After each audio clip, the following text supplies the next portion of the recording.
Welcome to This Explainer. Okay, today we are unpacking a massive, incredibly time-sensitive financial opportunity designed to finally clear your pending GST dues.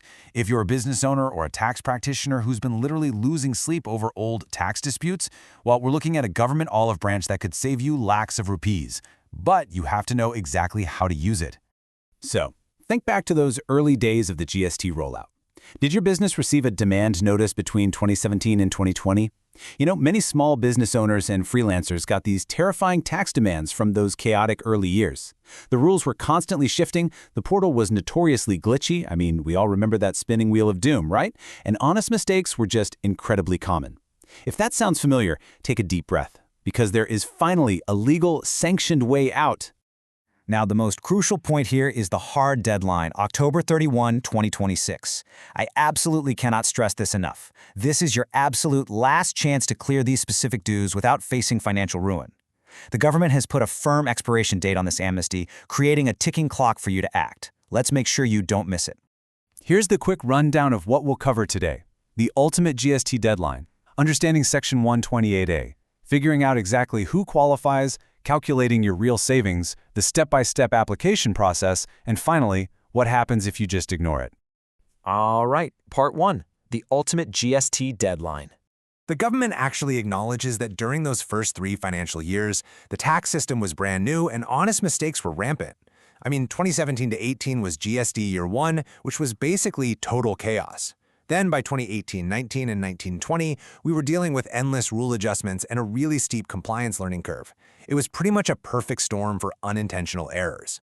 And because of that crazy learning curve, hundreds of thousands of businesses received notices, not for intentional tax evasion, but because of genuine classification errors and early system glitches. We're talking about input tax credit mismatches just because a supplier forgot to upload an invoice, or accidentally using the wrong HSN codes, or getting tangled up in transitional credit disputes. These were administrative headaches, not fraud. Which brings us to Part 2, understanding Section 128A. Introduced via the Finance Act 2024, this specific legal code is your lifeline. Section 128A lets you pay just the core tax amount you owe, completely wiping away the penalty fees. You pay 100% of the principal tax, and the government waives 100% of the interest under Section 50 and 100% of the penalty under Section 73(9). It is quite literally a clean slate. And this isn't some tiny update. We're talking about an estimated 1.5 lakh crore rupees in aggregate pending demands across the country. To put that into perspective, there are roughly 2 to 3 lakh eligible cases tied up in litigation, draining time and resources for the last 5 to 8 years. This scheme is specifically designed to clear that massive backlog and give businesses a clean exit. Okay, Part 3, who actually qualifies for this amnesty? The dividing line here is strict. If your notice is a Section 73 genuine error, you qualify. These are the short payments or non-fraudulent mistakes we were just talking about. But, and this is a big but, if your demand falls under Section 74, which involves cases of fraud, willful misstatement, or suppression of facts, you are strictly excluded. The government is only forgiving honest mistakes here, not deliberate evasion. Now, what's really interesting here is a hugely underreported fact. Non-resident Indians managing businesses in India are fully eligible to apply. If you're an NRI director, a partner in an Indian firm, or maybe you own a family-operated business in India with the GST registration from those early years, this amnesty applies to you too. And you can manage this whole thing entirely through your authorized representatives or CAs. Another huge misconception is that this is only for brand new notices. That is completely false. Actually, even if your case is actively tied up in an appeal, in adjudication, or in revision proceedings right now, you can still apply and settle. You just have to withdraw your appeal upon settlement. This alone can save you massive, ongoing litigation costs and endless headaches. Moving on to Part 4, calculating your real savings. Let's crunch some numbers, see what this actually looks like. Let's say you had a 10.5 lakh rupee demand.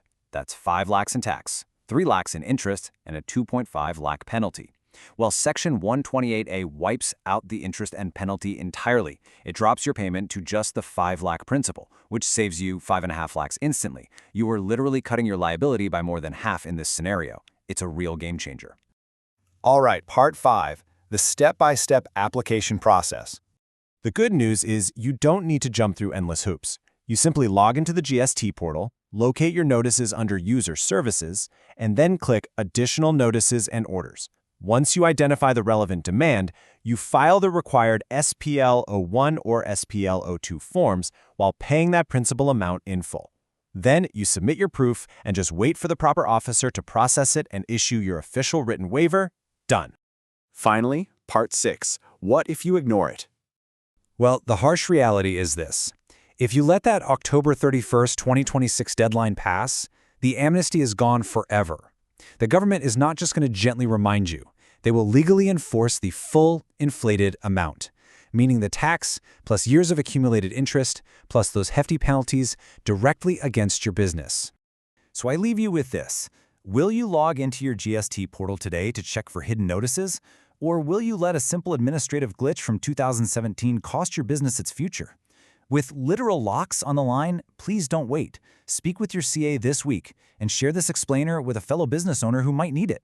As the tax landscape continues to evolve, staying informed is absolutely your best defense.